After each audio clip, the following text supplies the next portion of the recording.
궁정의 음모. 한편 보나시오는 겁에 질린 얼굴로 근위대에 잡혀갔다. 그는 달타냥이 자신을 도와줘 일을 잘 해결하리라는 약속을 믿을 수 없었다. 보나시오는 바스티유 감옥에 갇혔다. 그는 자신의 고통과 위험에 빠진 부인 생각으로 거의 미칠 지경이었다. 그는 조사실로 불려가 신문관 앞에 앉았다. 그러니까 당신은 아내가 있단 말이지? 위협적인 말투로 신문관이 물었다. 아내가 있지요. 아니, 있었지요. 지금은 납치되었지만 말입니다. 얼핏 신문관의 얼굴을 보니 아내가 있다는 사실과 납치되었다는 것으로 죄가 더 커졌음이 분명했다.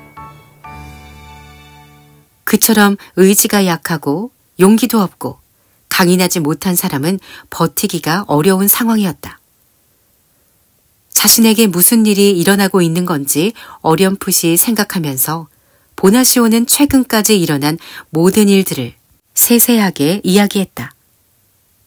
그러다가 이야기는 납치범이라고 생각되는 사람을 설명하는 데까지 왔다. 그가 납치범으로 생각하는 사람이 코스탄차가 나왔던 루브르 궁의 문 근처에 있었기 때문이다. 그런데 그 이야기가 신문관을 납득시키기보다는 더 의심을 사게 했다. 신문관은 곧 달타냥을 그와 대면시키기로 했다. 물론 보나시오는 그 젊은 달타냥이 감옥에 들어오리라고는 생각지 못했다. 그는 근위대의 명령에 따라 달타냥을 만나기 위해 다른 방으로 옮겨졌다.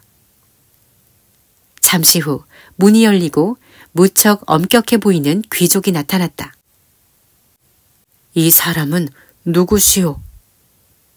그는 자기 눈을 의심하며 놀라 소리쳤다. 물론 달타냥이지.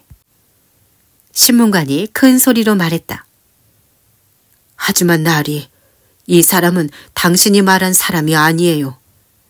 데사르트 경의 부대에 속한 내 집에서 하숙하는 달타냥이 아니라고요. 보세요. 내 앞에 있는 사람은 종사의 제복을 입고 있는 전혀 다른 사람이라고요. 그 신문관은 어리둥절해졌다. 저 사람이 미친 것인지 아니면 자기를 놀리려고 그러는지 헷갈려 하면서 곧 총사를 돌아보며 물었다. 당신의 이름을 대시오. 아토스요. 그가 대답했다. 그럼 왜 당신이 달타냥이라고? 아니요, 그런 적 없소. 당신네 근위대가 나를 붙잡고는 내가 마치 달타냥인 양 질문을 마구 해댔던 것이오. 내가 아니라고 말할 기회도 주지 않고 말이오. 이는 근위대가 더 잘 알고 있을 것이오. 그러는 사이 신문관 앞으로 편지 한 통이 전해졌다. 신문관은 재빨리 편지를 읽어보고는 나쁜 소식이라고 말했다. 또 당신의 아내 이야기로군. 보나시오는 완전히 절망했다. 이 두 사람을 감옥에 가두시오. 신문관이 명령했다. 몇 시간 후 보나시오는 다시 감옥에서 나와 근위대가 호송하는 마차에 오르게 되었다. 마차는 도시로 향하고 있었다. 그는 그 도시의 광장에서 교수형에 처해질 것만 같았다.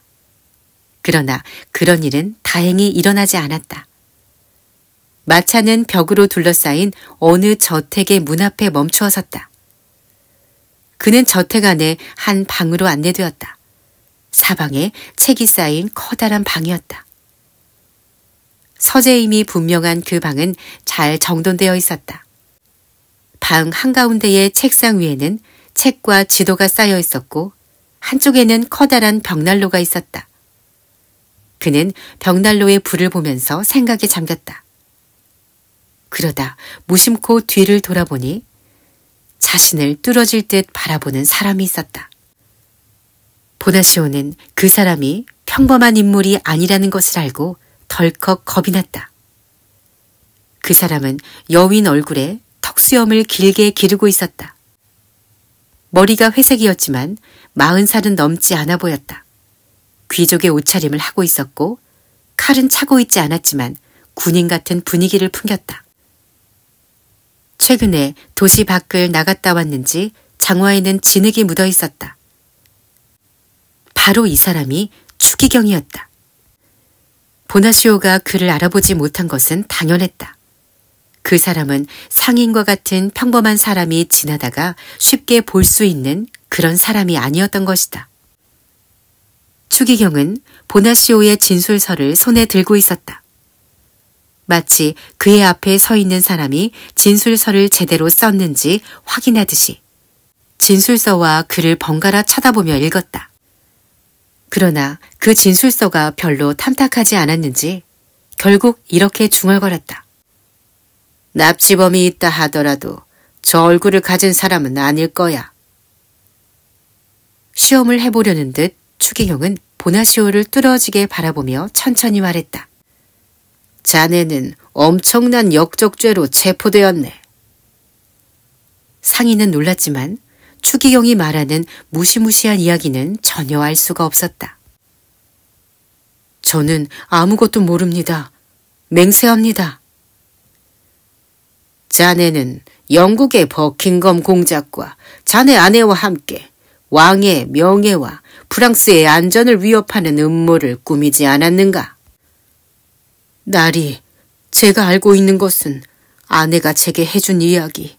그러니까 추기경님께서 버킹엄 공작과 타협을 하거나 안 되면 그를 제거하려고 직접 파리로 부르셨다는 것뿐입니다. 추기경은 놀라고 화가 났다. 자네의 아내가 그렇게 말했는가? 하지만 저는 추기경님께서는 그럴 뿐이 아니라고 대답했습니다. 멍청한 녀석! 추기경은 이렇게 중얼거리더니 다시 질문했다. 자네의 아내를 납치한 자가 누군지 아는가? 아니요. 하지만 그를 보면 알아볼 수 있을 겁니다. 지금 자네의 아내가 어딘가 아무도 모르는 곳에 숨어 있다는 사실을 아는가? 아니요, 모릅니다. 제가 잡혀오고 난 뒤의 일은 아무것도 모릅니다. 추기경은 종을 쳐 근위대를 불러 로케포르트를 데려오라고 명령했다. 잠시 후 로케포르트가 방 안으로 들어섰다. 만일 그 자리에 달타냥이 있었더라면 드디어 무왕의 사나이를 만나게 되었다고 생각했을 것이다. 저 사람입니다. 저 사람이 우리 아내를 납치했다고요. 보나시오는 소리쳤다. 그러나 바로 그 순간 그는 깜짝 놀라지 않을 수가 없었다. 그 남자는 보나시오를 무시한 채 자신을 부른 사람 앞으로 다가가 말했다. 전하, 대령했습니다. 전하라니. 보나시오는 프랑스에서 전하라고 불리는 사람은 단 한 사람뿐이라는 것을 잘 알고 있었다. 바로 리슐리웨의 추기경인 것이다. 그러니까 그는 실수한 것이다. 너무 많은 이야기를 그에게 한 것이다. 끝장이었다. 전하, 저 사람이 아닙니다. 제가 잘못 봤습니다. 보나시오는 기어들어가는 소리로 중얼거렸다. 저 멍청한 녀석을 끌고 가라. 이것이 추기경이 보나시오에게 한 마지막 말이었다. 이야기는 끝난 것이다. 밖으로 끌려 나오면서 이미 자제력을 잃은 보나시오가 울면서 살려달라고 애원했다. 로케포르트는 추기경에게 왕궁에서 일어난 일을 상세히 보고했다. 그는 궁정의 아주 비밀스런 일까지 모두 알아낼 수 있었다. 그의 임무는 왕비의 일이라면 무엇이든지 알아내 빠짐없이 보고하는 것이었다. 추기경은 왕비가 유럽의 다른 왕실 사람들과 관계를 맺지 않도록 감시하고 있었다.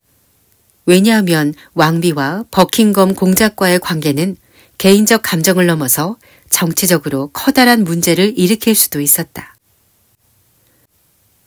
로케포르트의 이번 소식은 왕비와의 나쁜 감정을 가지고 있는 추기경의 관심을 충분히 끌 수 있는 사건이었다. 왕비가 버킹엄 공작과 만났다는 것이다. 추기경 편인 한 궁정 귀부인이 말하길 왕비가 그를 좋아하며 그 증표로 버킹엄 공작에게 보석을 주었다고 했다.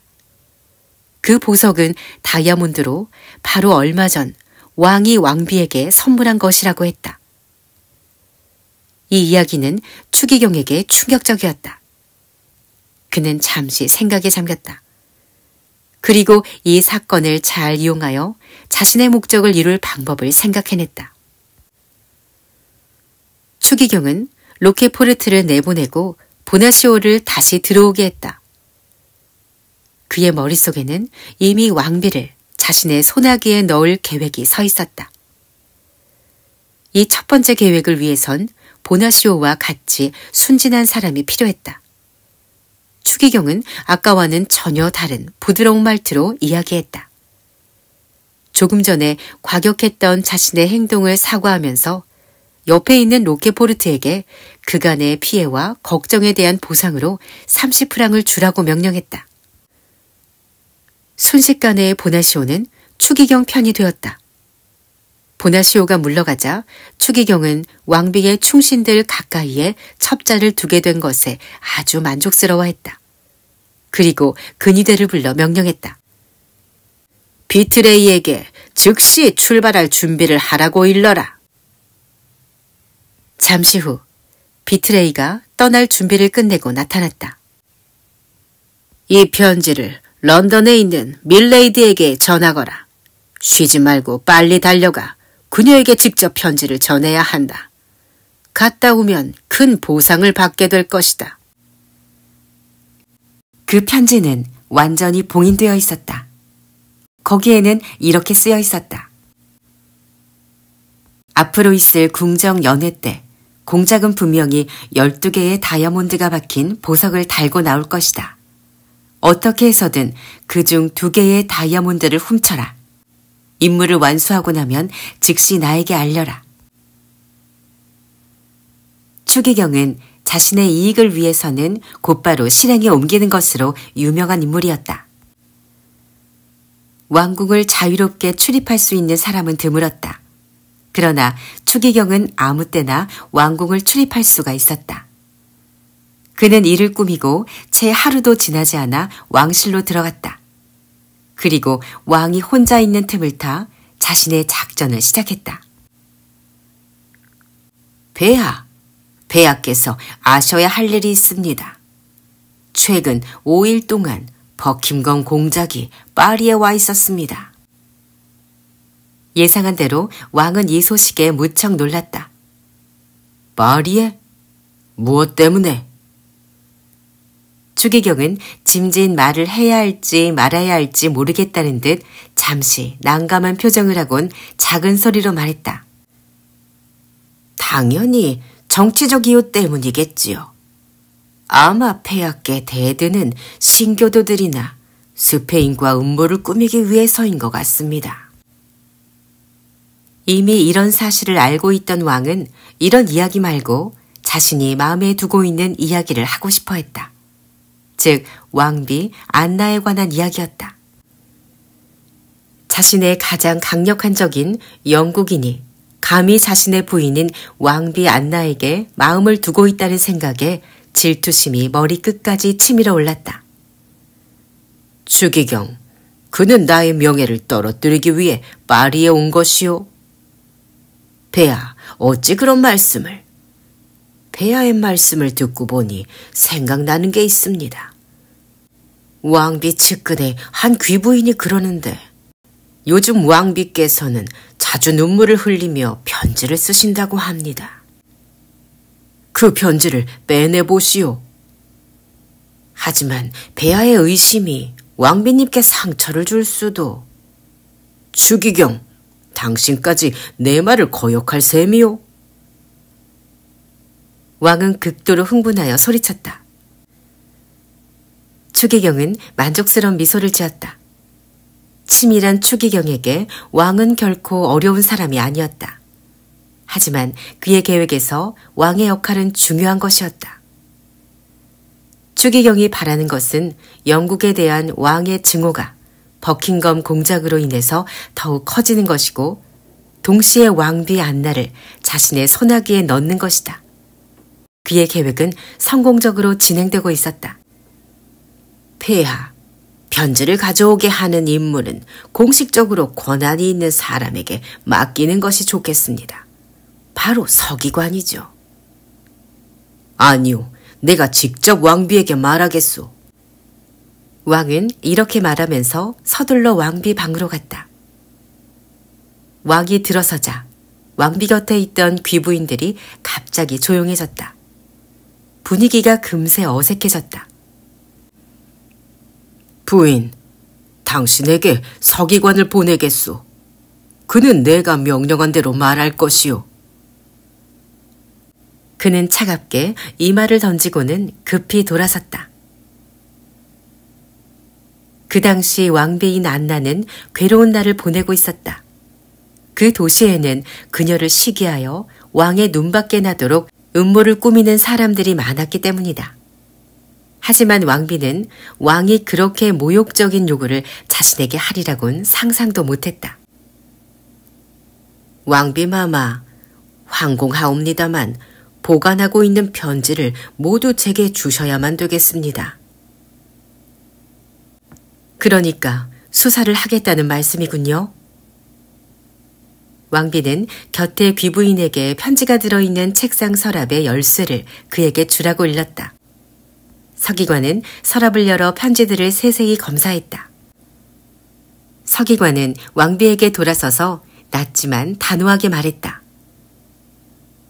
다 찾아 읽어보았지만 폐하께서 찾는 편지는 없습니다. 그게 무슨 말이죠?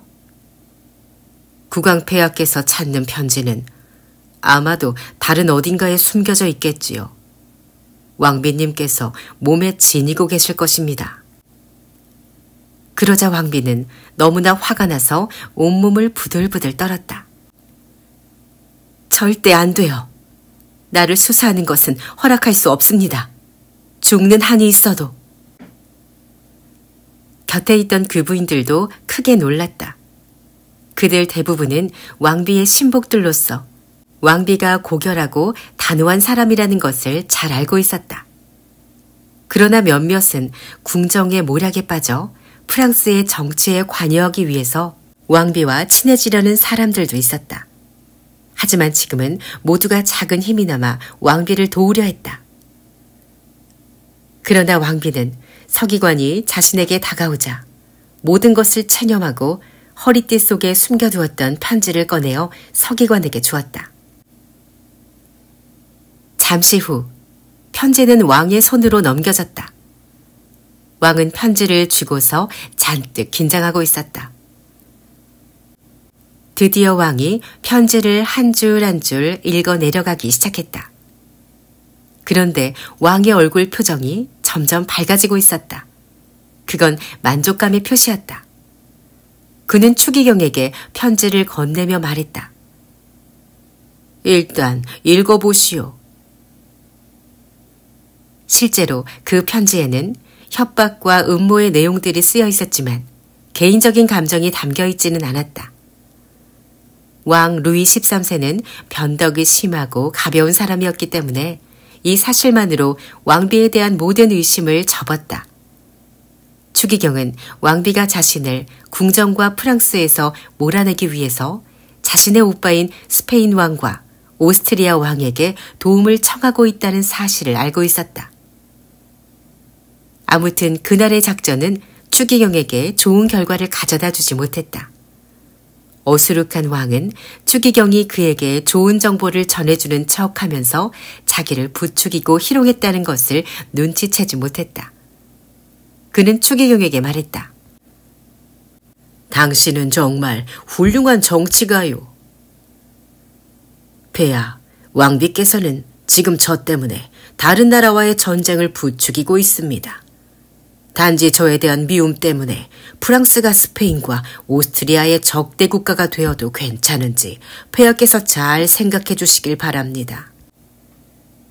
추기경이 생각한 대로 왕은 자신이 정당한 사람이라는 것을 뽐내듯이 말했다. 추기경, 누구든지 그런 모략을 꾸미는 사람들은 모두 처벌할 것이오. 왕비도 예외는 아니오. 추기경은 비록 왕비를 함정에 빠뜨리는 데는 실패했지만 왕을 끌어들이는 데는 성공한 사실에 우쭐했다. 그러고는 왕비가 춤을 무척 좋아하니 화해의 표시로 왕비를 위한 성대한 무도회를 열 것을 왕에게 제안했다. 그리고 그 화해를 받아들이는 의미에서 왕비는 왕이 선물한 다이아몬드를 꼭 달고 나오도록 했다. 이번에도 역시 추기경의 은밀한 작전은 금세 효과를 나타냈다. 훌륭한 왕은 부인에게도 너그러운 사람이라는 것을 보여주라는 추기경의 말에 넘어간 것이다. 한편 왕비는 조금 전에 놀라움과 굴욕에서 채 벗어나기도 전에 왕이 화해를 청하는 말에 어리둥절했다. 그러나 왕의 다음 말 한마디로 상황을 판단할 수 있었다. 무도의 날은 추기경과 의논해서 정할 것이오. 추기경에겐 무도의 날을 정하기 전에 기다려야 할 것이 있었다. 런던으로부터의 소식이었다. 며칠 후 그는 영국의 수도 런던에서 날아온 편지 한 장을 받았다. 그의 첩자가 보낸 편지였다. 거기에는 이렇게 쓰여 있었다. 임무 완수. 이제 남은 일은 쉬웠다. 누군가가 런던으로 가서 그 물건을 프랑스로 가지고 오면 되었다. 이런 계산하에 추기경은 무도의 날을 8일 후로 잡아 왕에게 전했다.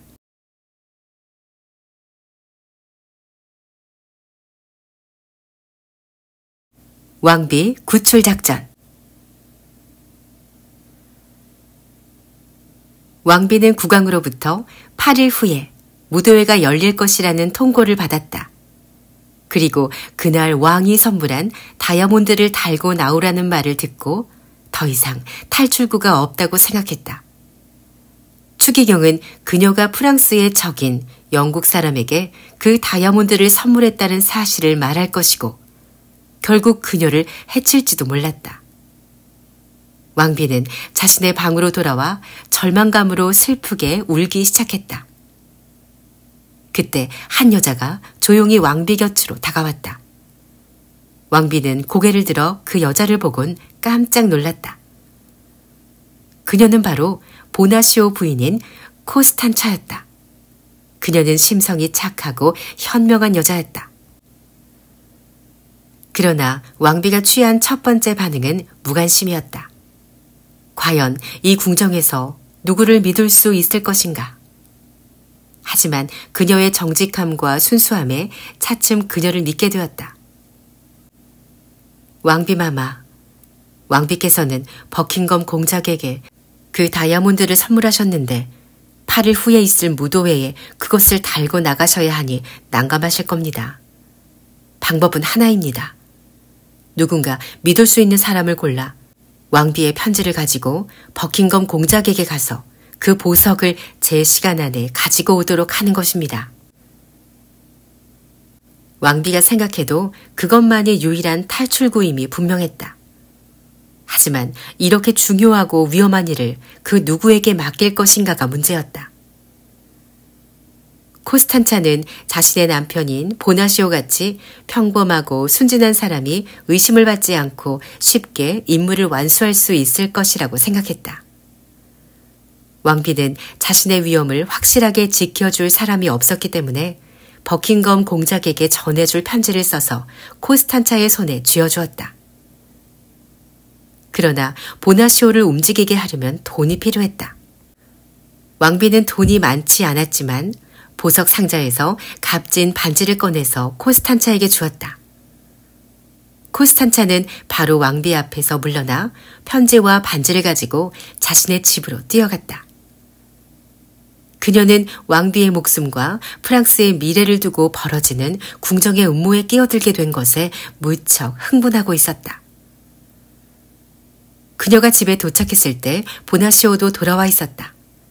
그는 근위대와 달타냥이 벌인 싸움으로 부서진 물건들을 정리하느라 여념이 없었다. 두 사람은 서로 무사히 돌아와 다시 보게 된 사실에 감격하여 얼싸안았다. 그리고 곧 코스탄차가 말을 꺼냈다. 당신에게도 아주 중요한 이야기예요. 당신이 허락만 한다면 큰 돈을 벌 수 있는 일이죠. 큰 돈? 어서 말해봐요. 지금 당장 제가 말하는 곳으로 가 편지를 전해주고 상자 하나를 받아서 내게 가져오면 되는 것이에요. 가는 곳이 어디요? 런던이에요. 너무 멀잖소. 더구나 다른 나라로 가는 험한 일에는 관심 없소. 제게는 중요한 일이에요. 아니, 누군가가 당신의 도움을 필요로 하고 있어요. 보나시오의 반응은 코스탄차의 예상에서 한참 빗나갔다. 부인, 난 이제 더 이상 음모 따위의 일에는 끼어들지 않겠소.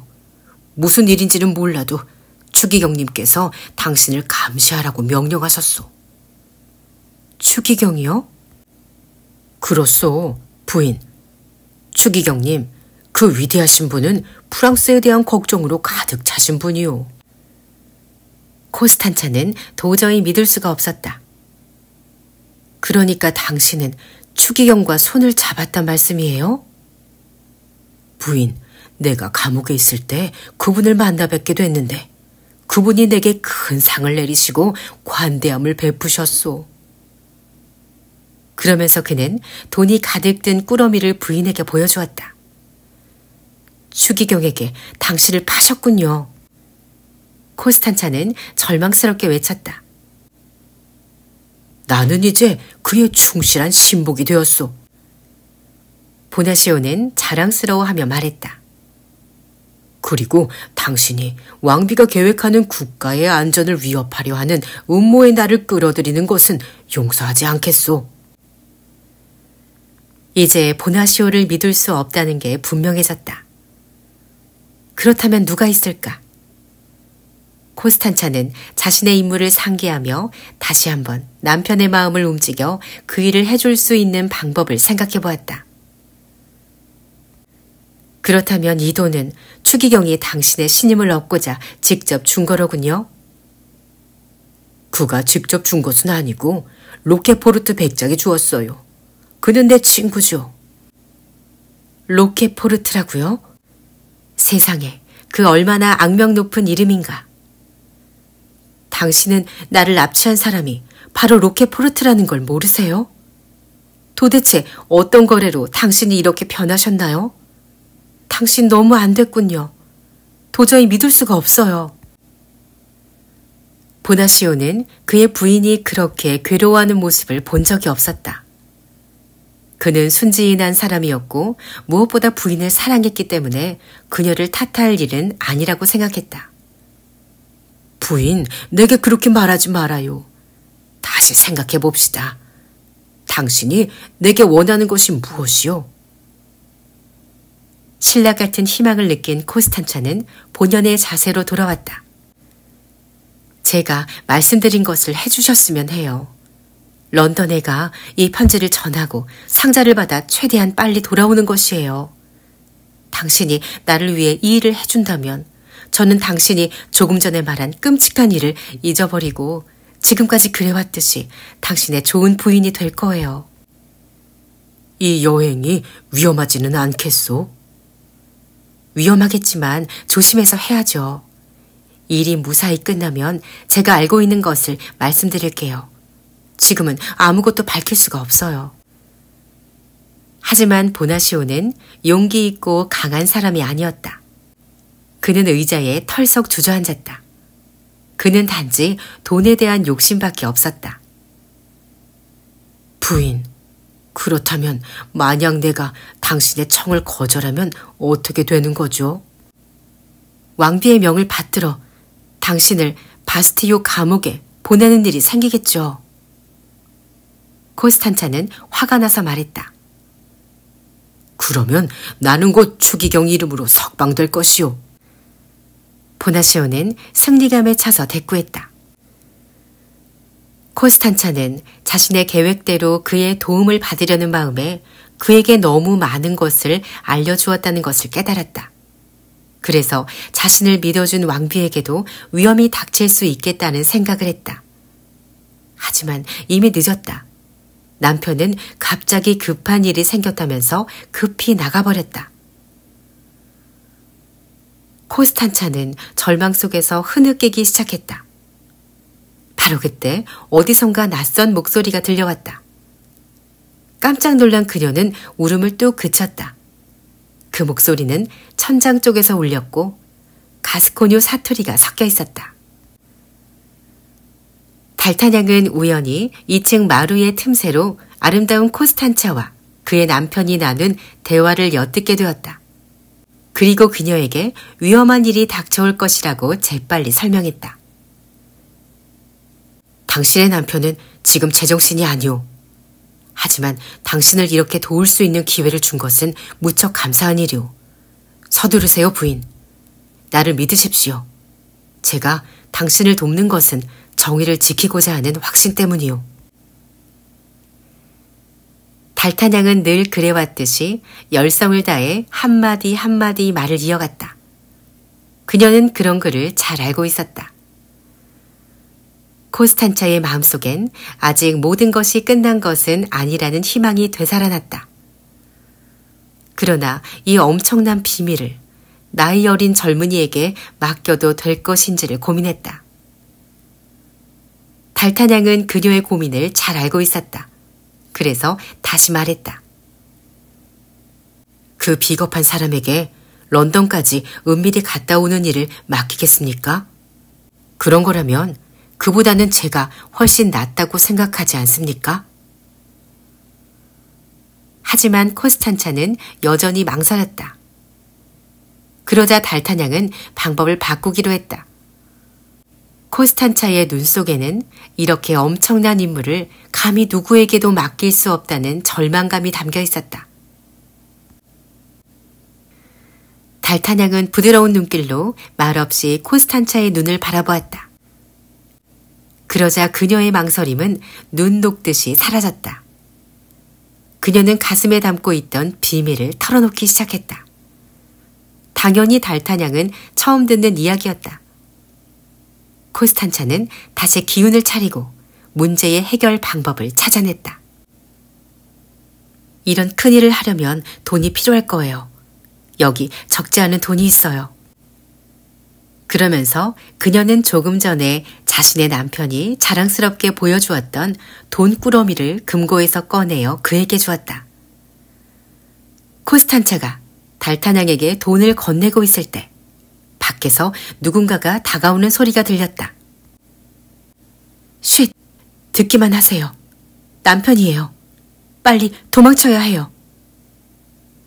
그가 층계를 올라오는 동안 창문에서 뛰어내리겠소. 달타냥은 단호하게 외쳤다. 그럼 나는? 오 하느님, 그가 돈이 없어졌다는 사실을 알게 되면 어떡하지? 방법은 한 가지뿐이요. 날 따라 내 방으로 오시오. 거기서 조용히 있다가 그가 다시 나갈 때까지 기다립시다. 내 곁에 있으면 안전할 것이오. 지체할 시간이 없었다. 그들은 까치발로 살금살금 층계를 올라갔다.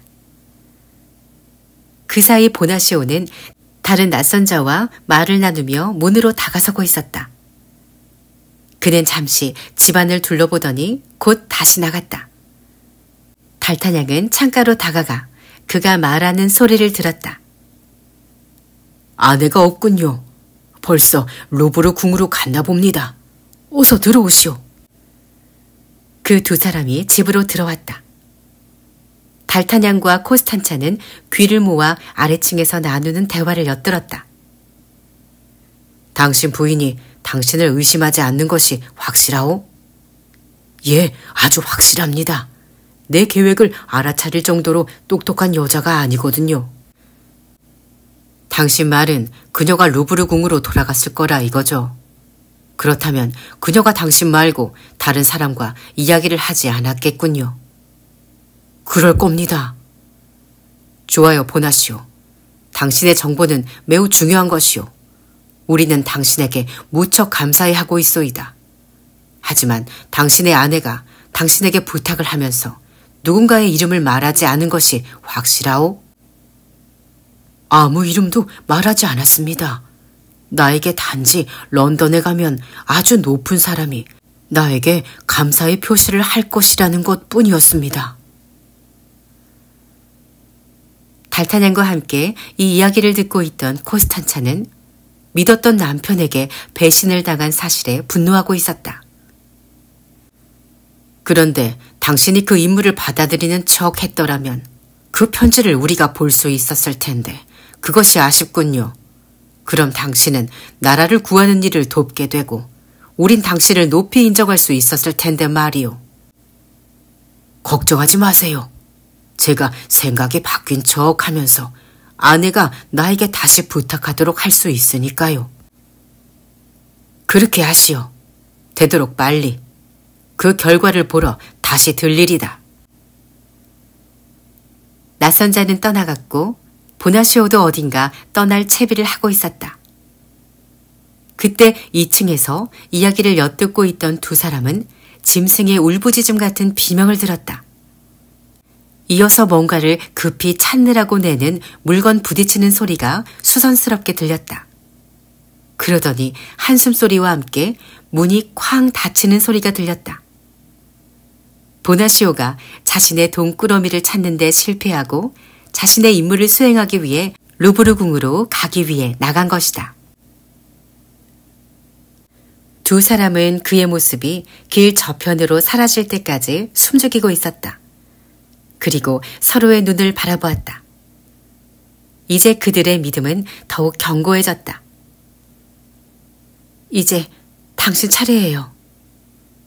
콘스탄차가 떨리는 목소리로 말했다. 신중하시길. 그리고 행운이 함께하길 빌어요.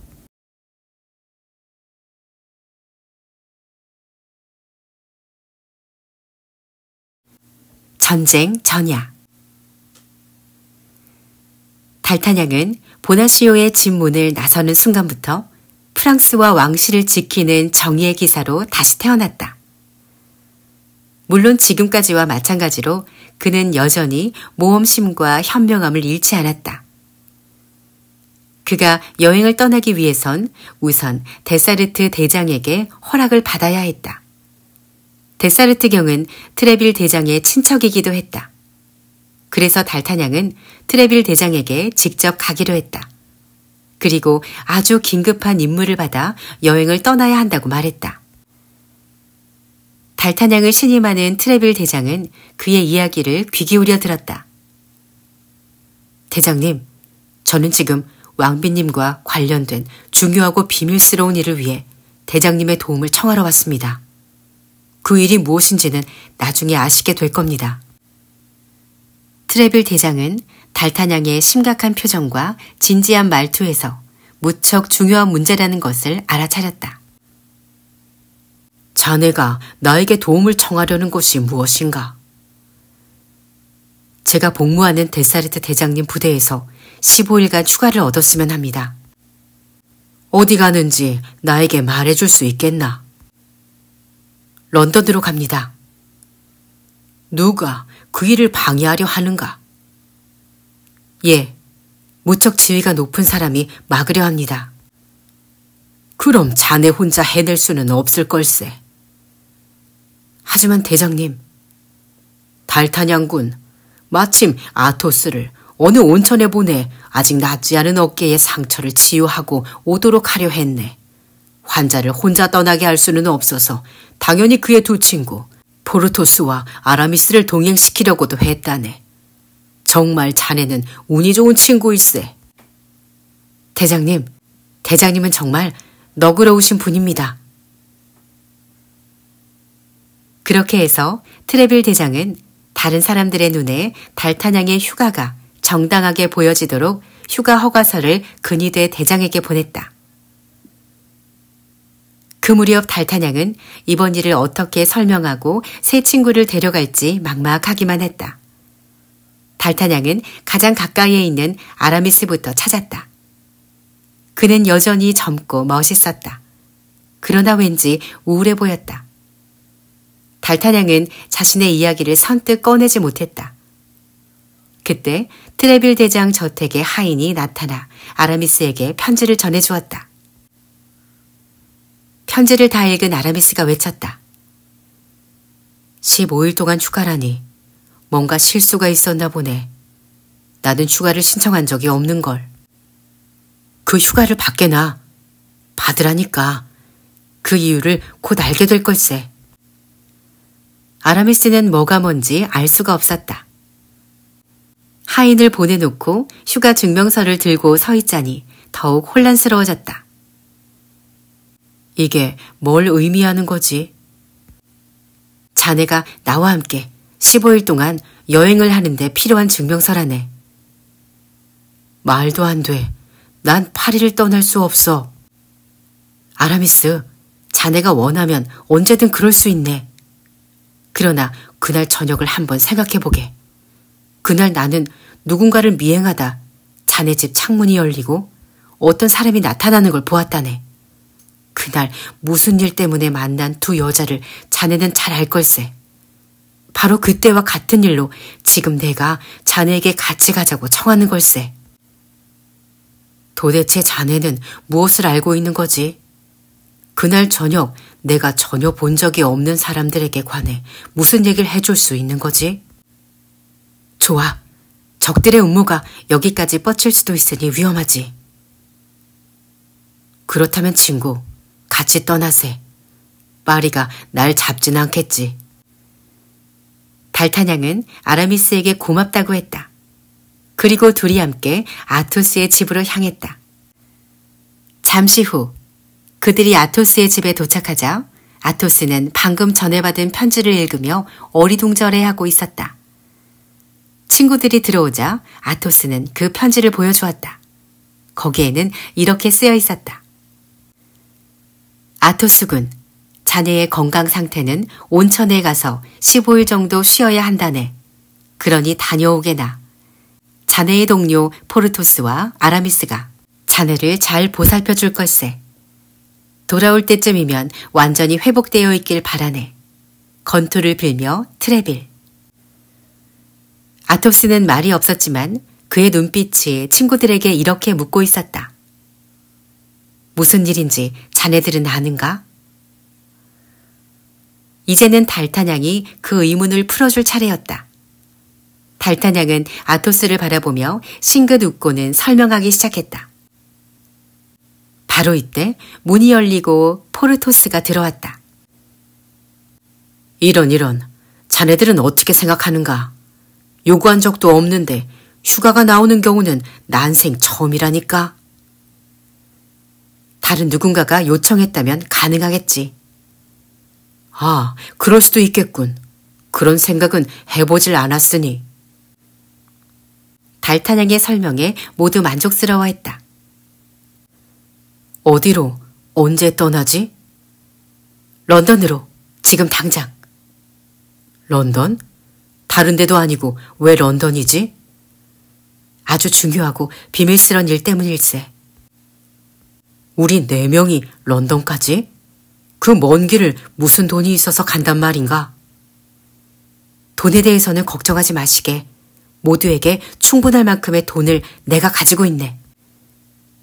달타냥은 보나시오의 돈꾸러미를 책상 위에 올려놓았다. 보시다시피 우리 모두에게 충분한 돈일세. 게다가 이 돈 전부가 쓰일 것 같지는 않네. 내가 예상하는 대로 목적지까지 한 사람만 가게 된다면 돈은 너무 많아. 그러니까 자네가 우리에게 도움을 청하는 건 싸우는 일인가? 그렇다네. 왜냐하면 그들은 수단과 방법을 가리지 않고 우리를 공격해 올 테니까. 포르토스가 한참 생각하더니 외쳤다. 목숨을 건다. 좋아. 그건 당연한 일이지. 내가 좋은 일을 하고 있다면 그건 거리낄 것 없는 거지. 하지만 문제가 하나 있네. 내가 죽게 되더라도 왜 죽는지는 알아야 하지 않겠는가? 우리가 누굴 위해 죽겠습니까? 프랑스를 위해서죠. 또한 왕과 왕비를 위해서. 그 말이 삼총사에게 확신을 주었다. 아토스가 동료들에게 한 가지 제안을 했다. 이번 일은 특히 위험하니 우리 하인들을 데려가 적들이 공격해 오면 방어할 수 있도록 하는 것이 어떤가? 찬성이요? 아라미스와 포르토스가 말했다. 그럽시다. 그럼 이제 출발합시다.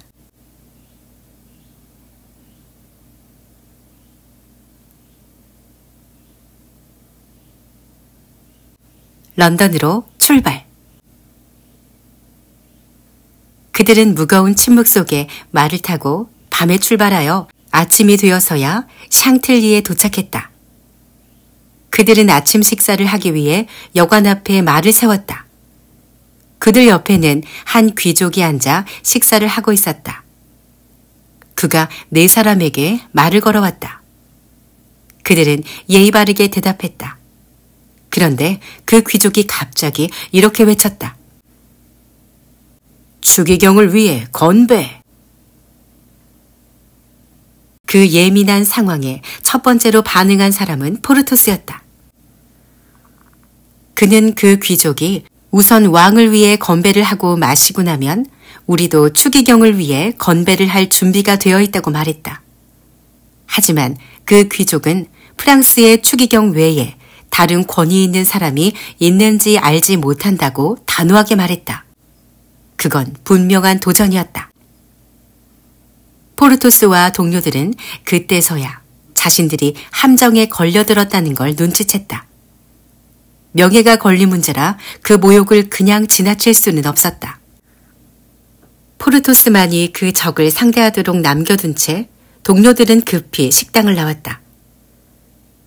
나머지 3명은 하인들과 함께 묵묵히 말을 타고 길을 재촉했다. 그들은 그런 함정에 일일이 상대할 필요가 없다는 것을 알았기 때문이다. 어쨌든 오래도록 아무 일도 일어나지 않자 그들은 식당에서의 일이 함정이 아니라 단순한 시비였을 것이라고 바꿔 생각하게 되었다. 그들이 좁은 길로 들어서자 길가에 나무를 심고 있는 사람들과 만났다. 땅이 질척질척하여 멋진 아라미스의 장화에 진흙이 튀었다. 아라미스는 사람들에게 길을 비켜달라고 딱딱하게 말했다. 아토스가 그들 사이로 말을 몰고 가자 그들은 연장을 집어 던지며 대항했고 다른 총사들이 나타나 삼총사 일행을 향해 총을 발사하기 시작했다. 복병이었다. 삼총사와 달타냥은 재빨리 말을 몰았다. 그 사이 아라미스는 어깨에 총상을 입었고 포르토스의 하인 모스케통은 등 깊숙이 상처를 입었다. 그는 몹시 아파하고 두려워하면서 말 위에서 뚝 떨어졌다. 다행히 달타냥과 아토스는 상처를 입지 않고 그 자리를 피할 수 있었다. 포르토스는 아직 뒤따라오지 못해 화를 면했다. 아라미스는 어깨에 입은 총상으로 더 이상 갈 수가 없었고 다친 모스케통은 길가에 뒤처져 있었다. 아라미스의 하인은 자신의 주인을 치료하기 위해 남아있어야 했다. 아토스와 달타냥은 착잡한 심정으로 아미엥 방향을 향하여 다시 길을 떠났다. 그 도시에 도착했을 땐 이미 자정 무렵이었다. 힘이 모두 빠진 그들은 그곳에서 밤을 보내기로 하고 말에서 내렸다. 이제는 모든 것이 의심스러웠지만 그들이 묵을 여관에는 수상한 점이 없었다. 여관 주인은 아주 친절했다. 그는 직접 나와 두 귀족을 맞이했다. 주인은 한 사람씩 따로따로 아주 좋은 방에 모시겠다고 했다. 그런데 그 좋은 방들은 양쪽 끝에 서로 떨어져 있었다. 그동안 좋지 않은 일이 계속 일어난 터라 아토스와 달타냥은 단호하게 거절했다. 그러고는 여관 주인의 만류에도 불구하고 둘은 같은 방에 묵게 되었다. 그들은 하인 한 명을 문 앞에서 자게 했다. 또 다른 하인들은 말을 지키면서 마구간에서 자도록 했다. 아침이 찾아왔고 일행은 떠날 채비를 했다. 그때 싸우는 소리가 안뜰에서 들려왔다. 마구간에서 잤던 그들의 하인이었다. 그 하인은 여관의 마구간지기에게 아무 이유 없이 맞았던 것이다. 다른 하인이 그를 도우러 달려갔으나 싸움은 이미 끝나 있었다. 그 후 말에 안장을 채우려고 했지만 말들이 걸을 수 없는 지경이 되어 있었다. 아토스와 달타냥은 할 수 없이 다른 말을 찾아야 했다. 달타냥은 말을 찾으러 나갔고 아토스는 여관비를 내기 위해 주머니에서 돈을 꺼내 주인에게 주었다. 주인은 가다가 뒤돌아서서 갑자기 소리쳤다. 도둑이야! 도둑이야! 이건 가짜 돈이다! 이런 엉터리 같은 녀석! 이건 진짜 돈이야! 이렇게 외치던 아토스는 뒤쪽에서 나타난 근위대에게 잡히고 말았다. 조심해, 조심! 이 광경을 보고 쫓아오는 달타냥에게 아토스가 외쳤다. 달타냥은 그의 하인 플랑케와 함께 주위를 살피면서 급히 여관뜰로 왔다. 그곳에는 다른 영국 귀족이 타고 온 말 2필이 주인을 기다리고 있었다. 그들은 그 말을 집어타고 힘껏 달려 도망쳤다. 잠시 후 달타냥과 플랑케는 항구에 이르렀다. 그곳에도 어려운 문제가 기다리고 있었다. 검사를 통과해야 하는 문제였다. 플랑케는 하인을 데리고 있는 한 젊은 귀족을 가리켰다.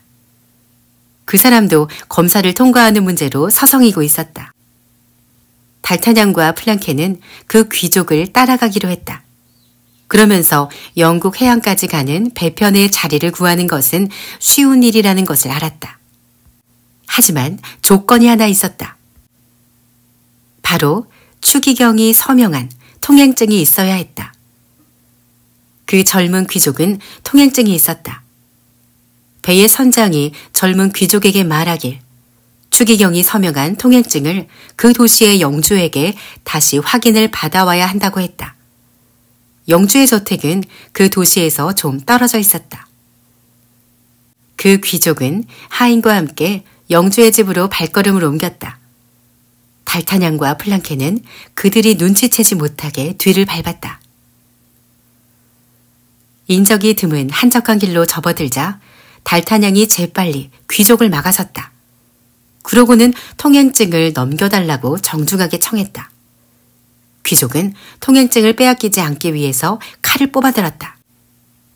그러나 이미 달타냥의 칼이 그를 겨누고 있었다. 달타냥은 손쉽게 통행증을 빼앗았다. 그 귀족의 이름은 발터 백작이었다. 달타냥은 발터 백작처럼 차려입고 영주의 저택으로 찾아가 허가를 받았다. 그러고는 다시 부두로 돌아와 선장에게 허가증을 보여주었다. 달타냥은 선장에게 서둘러 영국으로 가자고 했다. 그러면서 좀 전에 귀족은 갑작스런 일로 이번 여행을 취소했다고 덧붙였다. 선장은 그의 말을 믿었다. 잠시 후 도시 올랐고 배는 하루가 채 안 걸려 영국 해안에 닿았다. 임무는 거의 성공이었다. 달타냥은 말을 타고 런던으로 갔다. 그는 그곳의 말을 전혀 할 줄 몰랐기 때문에 버킹엄 공작의 이름을 종이에 써서 사람들에게 물어물어 그의 저택을 찾았다. 그곳에서 다행히도 그는 프랑스어를 듣고 말할 줄 아는 공작의 개인 시종을 만나게 되었다. 공작은 집에 없었다. 그는 왕과 함께 사냥을 나갔다는 것이다. 달타냥과 시종은 말을 타고 윈저 별장에 도착하여 공작에게 알렸다. 잠시 후 공작이 불안에 가득 차서 달려왔다. 공작은 달타냥이 언젠가 퐁네프 다리에서 만났던 사람임을 알아보았다. 달타냥에게서 편지를 건네받아 읽은 공작의 얼굴이 하얗게 질렸다. 왕비를 구할 수 있는 사람은 오직 공작 한 사람뿐이었다. 공작은 왕에게 아주 급한 일이 생겨 가보아야 한다고 양해를 구하고 나서 달타냥과 함께 런던으로 돌아왔다. 공작과 함께 런던으로 돌아온 달타냥은 공작의 개인 별실로 들어갔다. 공작은 조심스럽게 다이아몬드가 들어있는 금고의 문을 열었다. 그러고는 조심스럽게 다이아몬드를 살펴보았다. 그의 얼굴이 갑자기 굳어지더니 크게 비명을 질렀다. 다이아몬드는 12개가 아니라 10개뿐이었던 것이다. 도둑 맞았어. 그가 겨우 입을 열어 말했다. 이걸 보게나. 공작은 달타냥에게 다이아몬드 알맹이를 이어주는 연결 고리를 가리켰다. 누군가가 가위로 자른 흔적이 분명했다. 도대체 누가 이 보석을 훔쳐갈 수 있었을까요? 그리고 언제 훔쳐간 걸까요? 흥분한 달타냥이 말했다. 맞다. 내가 딱 한 번 이걸 두르고 어떤 연회에 나간 적이 있었네. 그 연회에서 한 젊고 아름다운 여자를 아주 오랜만에 만났지. 그녀는 나를 보자 무척 반가워하면서 내 곁에서 한순간도 떨어지질 않았네. 이제 생각하니 그녀가 추기경의 첩자였어. 임무를 거의 끝냈다고 생각하던 달타냥은 이 사실에 무척 당혹스러웠다. 아무리 프랑스 밖이라 해도 추기경의 방해로부터 안전할 수가 없는 것이다. 하지만 버킹엄 공작은 절망 상태에 오래 빠져있지는 않았다. 그는 즉시 집사를 불러 런던에서 제일 솜씨 좋은 세공사를 신속히 불러오라고 명령했다. 공작은 그 세공가에게 남아있는 10개의 다이아몬드와 똑같은 것을 2개 더 만들려면 시간이 얼마나 필요한지, 그리고 돈은 얼마를 원하는지 물었다. 세공가는 8일 정도 걸릴 것이며 꽤 많은 돈이 필요하다고 말했다. 공작은 그에게 다음 날까지 완성하면 그 100배를 주겠노라고 했다. 또한 비밀을 지키게 하기 위해 공작의 저택에서 작업하도록 했다. 모든 일이 아주 신속하게 진행되었다. 달타냥은 그런 공작의 치밀함에 놀라지 않을 수가 없었다. 그리고 버킹엄 공작은 그 어떤 배도 그의 허락 없이 영국을 떠나지 못하도록 명령했다. 이 결정으로 런던에 있는 추기경의 어떤 첩자도 달타냥보다 먼저 파리에 도착할 수 없게 되었다. 달타냥이 깊이 잠을 자는 동안 다이아몬드가 완성되었다. 그것은 원래의 다이아몬드와 너무 똑같아서 그걸 만든 사람만이 구별해낼 수 있었다. 다음 날 공작이 달타냥에게 보석 상자를 내밀었다. 그 안에는 12개의 다이아몬드가 들어있었다. 공작은 그가 돌아가는 길목마다 말이 항상 준비되어 있다고 말해주었다. 그 말들은 달타냥과 달타냥의 동료들을 위한 것이라고 덧붙였다. 그리하여 그는 예정했던 날에 맞춰 프랑스에 도착했다. 프랑스 해변에 내린 지 정확히 12시간 만에 트레빌 저택으로 들어섰다. 삼총사 일행의 갑작스런 출발을 잘 수습해 주었던 트레빌 대장은 오직 한 사람만 돌아온 것을 보고도 별로 놀란 표정을 짓지 않았다. 일단 지금은 임무를 완수하고 돌아온 달타냥이 루브르 궁에 가야 할 때라고 판단했기 때문이다.